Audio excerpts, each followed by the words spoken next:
True Crime South Africa is published in conjunction with Arena Holdings, publishers of Times Live, Business Live, Sowetan Live, and others. The opinions expressed in this podcast do not necessarily represent the views of Arena Holdings and its affiliates.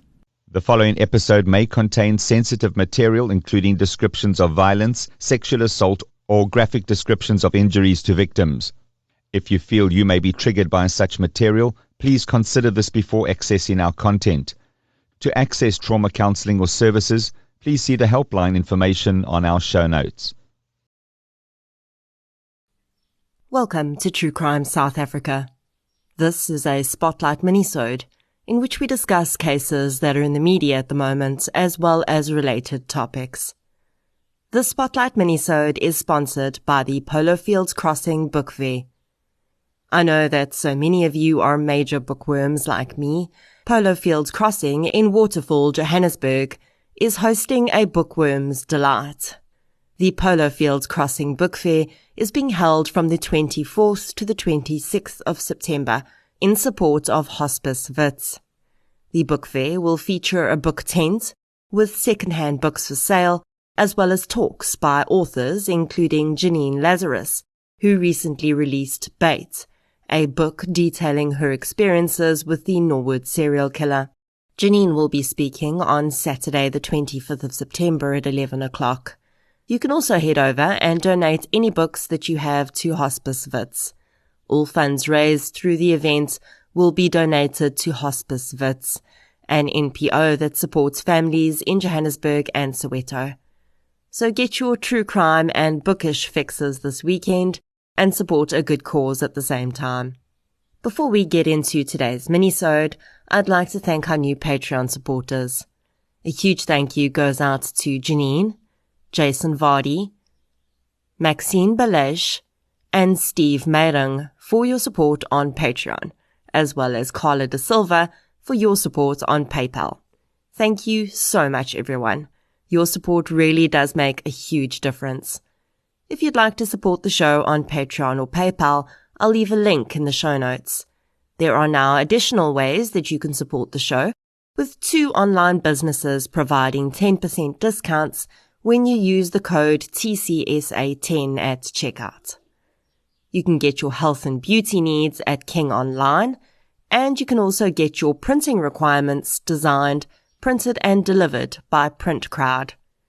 You can also help to support me as an individual creator by checking out the companion podcast I created with Showmax for the Devilsdorp documentary, or by purchasing the Krugersdorp Cult Killings audiobook, which I narrated, on Audible, Google Play Books, or Apple Podcasts. As always, any form of support is greatly appreciated, and it doesn't have to be financial. Sharing of episodes, inviting your friends and family to listen, and interacting on social media all go a long way to keep the show growing and improving. You can also leave a review on the podcast app you use to listen. If your podcast platform does not have that option, a Google or Facebook review is equally helpful. In today's Spotlight Minisode, I want to discuss a few different individuals' fights for justice. On the 10th of September, a diverse group of people gathered in Hermanus at 1 o'clock in the afternoon across from the magistrate's court in that town.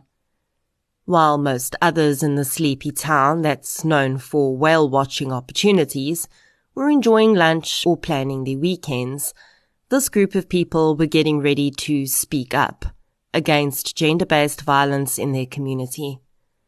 The group has decided to take a stand against a rising trend they're seeing. Athena Jane Preve heads up the group's social media efforts, and they've also created a Facebook group called Speak Up Hermanus. The peaceful demonstration held on Friday was covered by a few members of the media, but I think that what these Hermanus residents are doing holds a greater significance for all South Africans than just what happens within the border of their town. I really believe that this is how we affect real change in the fight against GBV. By focusing on our immediate surroundings. The more we hear about these horrific cases of domestic violence, rape and murder, the more we may feel completely overwhelmed and like there's nothing we can do to make a difference. But Speak Up Hermanus is onto something here. Every time I discuss a case of gender-based violence, I talk about the community that the victim lived in. I talk about the socio-economic circumstances that existed around both the victim and the perpetrator that so often contribute to the offence.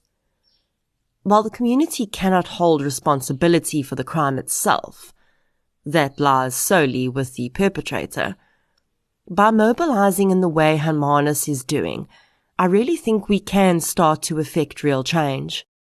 Present at the protest last Friday was a representative of the town's local victims organization, Heavenly Promise Haven. Lana O'Neill spoke about how they want victims of GBV to be aware that there is help in their town and that they can reach out. And that is one vital half of the equation. Victims need support. They need somewhere to go where they feel safe. The other part of the gender-based violence equation is prevention, though, focusing on the perpetrators. Because unless we get to the root of the problem, we're really just triaging victims after they've already become victims. Victims of gender-based violence almost always know their attackers, and I think this is why community-level activism is vital. A national organization may be able to help raise national awareness, but can they really help individuals like Mbali in Khayelitsha, or Mary in Kempton Park, or Bonita in Mitchell's Plain? But people within Mbali, Mary, and Bonita's community might just be able to help. Because those people will likely know those women, and they might just know the perpetrators of their abuse too. And don't get me wrong here, I'm not talking about vigilante justice or burning people at the stake. I'm talking about community-level awareness and communities taking action when a situation looks dangerous. I salute the people of Hermanus for taking action within their own community, and I urge everyone to support their social media awareness campaigns, even if you don't live in the area. We need action like this in every community, and Hermanus is as good a place to start as any.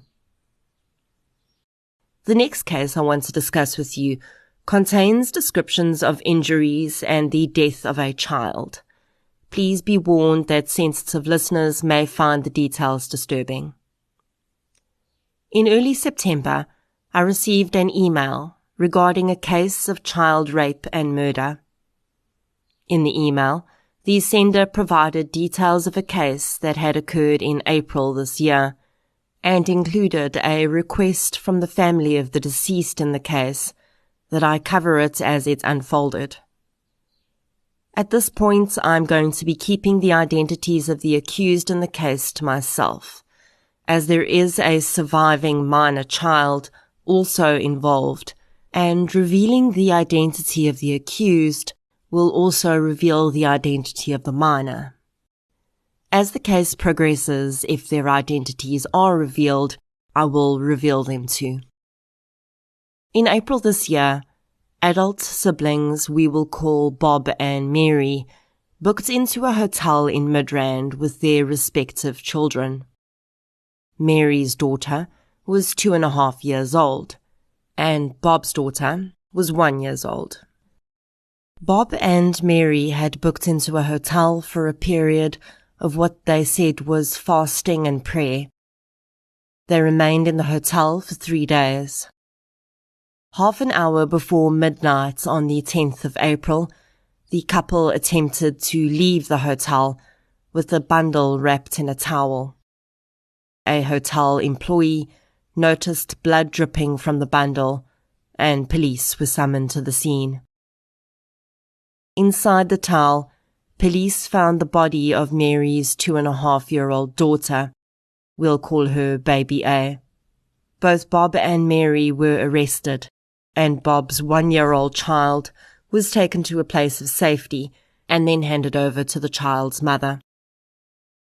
It would emerge that Bob's child's mother had opened a case of kidnapping, as he had disappeared with the child without her consent. It would also emerge that Mary's partner, the father of Baby A, had been in an 8-month court battle to attempt to gain visitation with the girl after Mary had denied access to her. The first and only article about this case appeared on the News 24 platform on the 14th of April, when Bob and Mary first appeared in Wynberg Magistrates Court. The bail application would go on for 5 months, and the family have been told by several members of the media that it is unlikely the case will gain media attention again because the bail application process was so protracted. This is one of the reasons that I have chosen to cover this ongoing case. At one of the bail hearings, it would emerge that Baby A had been raped, beaten, and strangled to death. On the 30th of August, just 2 days after what would have been Baby A's 3rd birthday, both Bob and Mary were denied bail. The family has been told that the trial will commence on the 13th of October. The case has been escalated to the Provincial Investigation Unit, according to Brigadier Matepelo Peters, for 2 reasons. Firstly, there is allegedly evidence of some form of cult-related activity. I would assume this stems from the perpetrator's claims that they were in the hotel for some sort of religious practice. And the second reason Peters provides for the escalation is that the SAPS has taken a stance to prioritize investigations involving women and children. I don't think that I even need to point out how absolutely horrific this case is. The fact that a mother is somehow involved in the rape and murder of her own child is just unspeakable.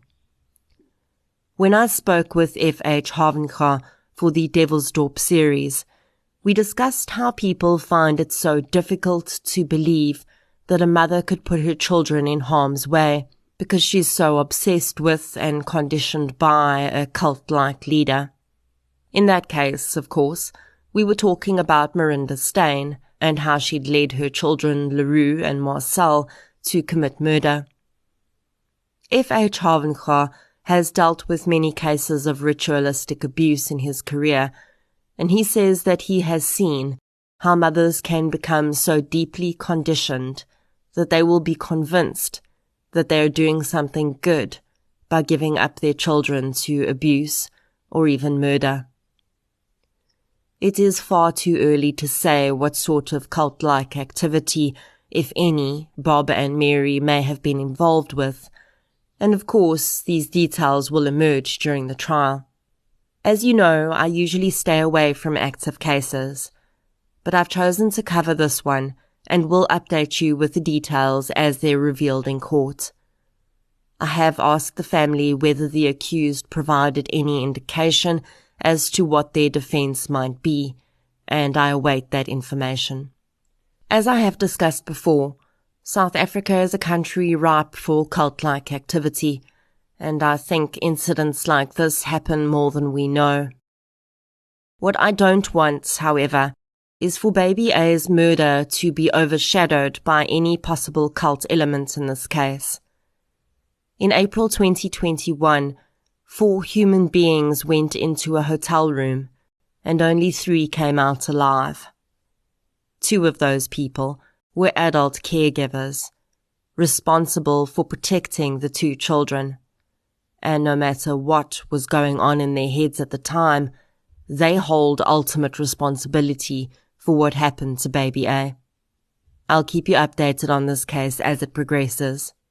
I guess I can't let a Spotlight Minisode go by this week without mentioning the case that's on many people's lips.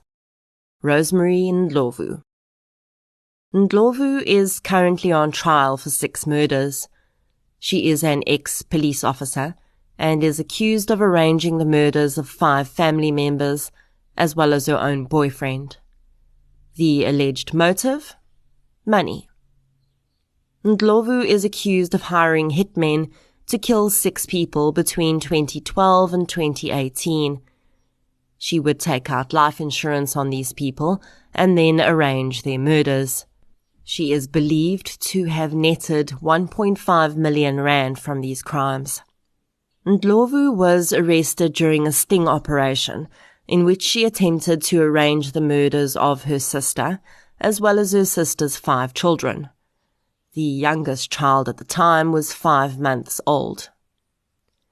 In video footage from the undercover operation, she is seen driving the hitman, who is actually an undercover police officer, out to Bushbuck Ridge, 5 hours from Johannesburg, to show the man where her sister lives.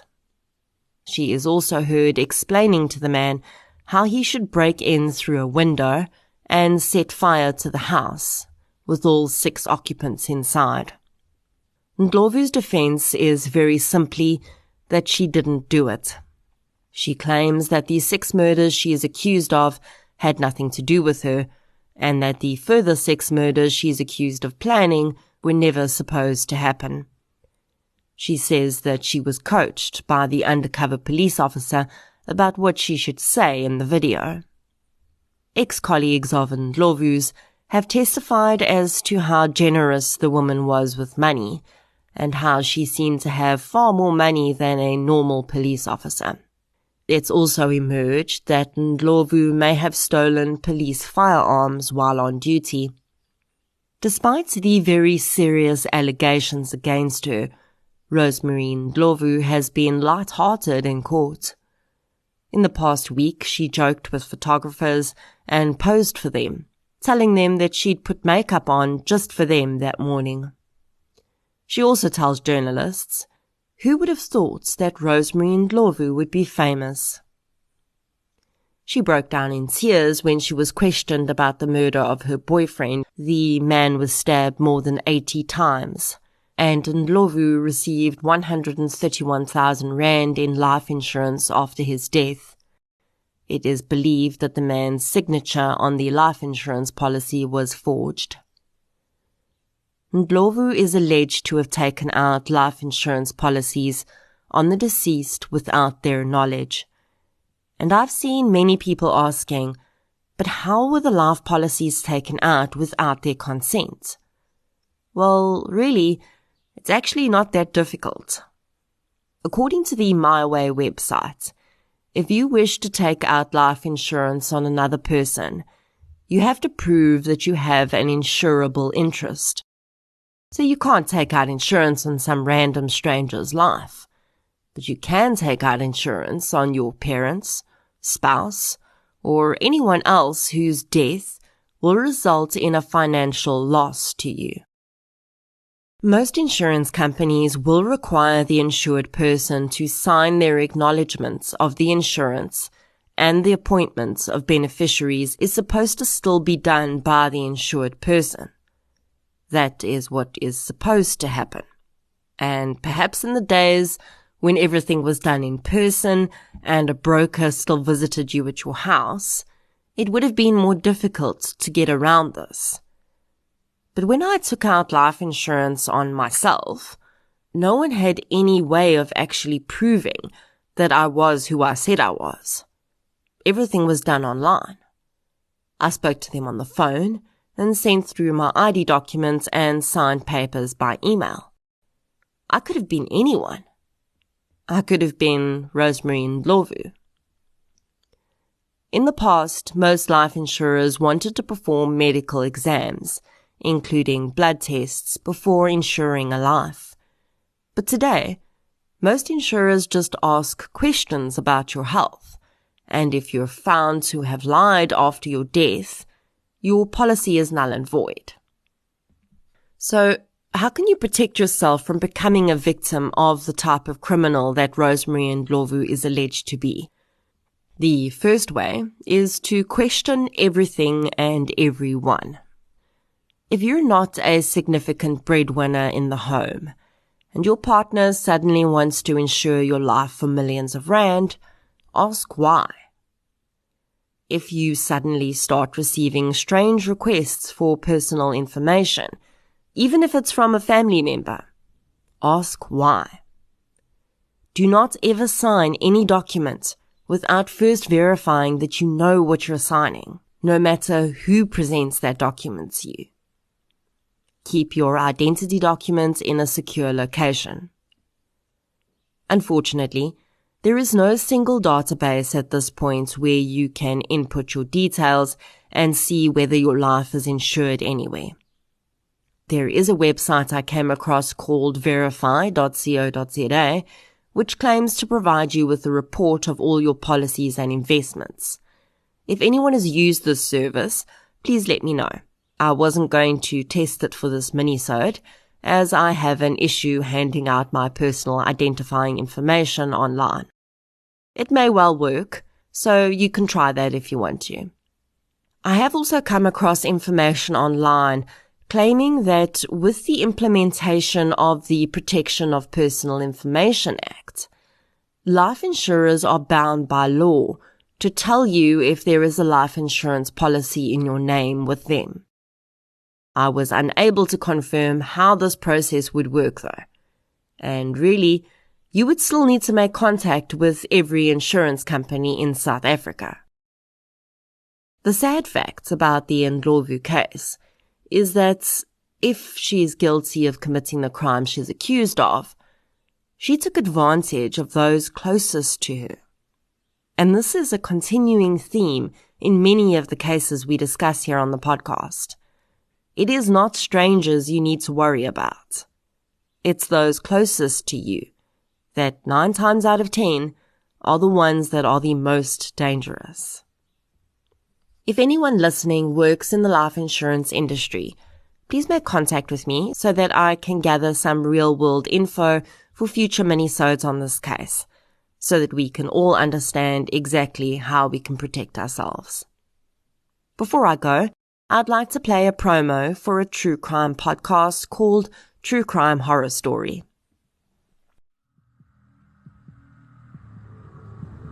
I am your host, JD Horror, and this is True Crime Horror Story, a true crime podcast designed like an anthology horror movie. It's definitely not for the faint of heart and never played for laughs. Listener discretion is strongly advised. In seasons 1 and 2, we highlighted both notorious and obscure incidents of real-life murder, from world-famous psychopaths like the Toolbox Killers and the Night Stalker Richard Ramirez, to lesser-known evils that you may not have heard of, but have effects just as catastrophic for the victims and their families.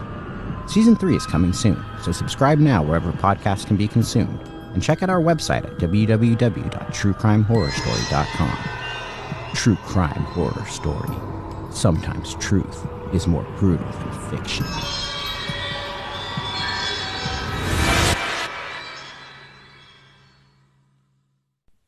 And that is your Spotlight minisode for the week. If you enjoyed this minisode, please be sure to subscribe to the show on the platform you're using to listen right now. You can also follow us on social media.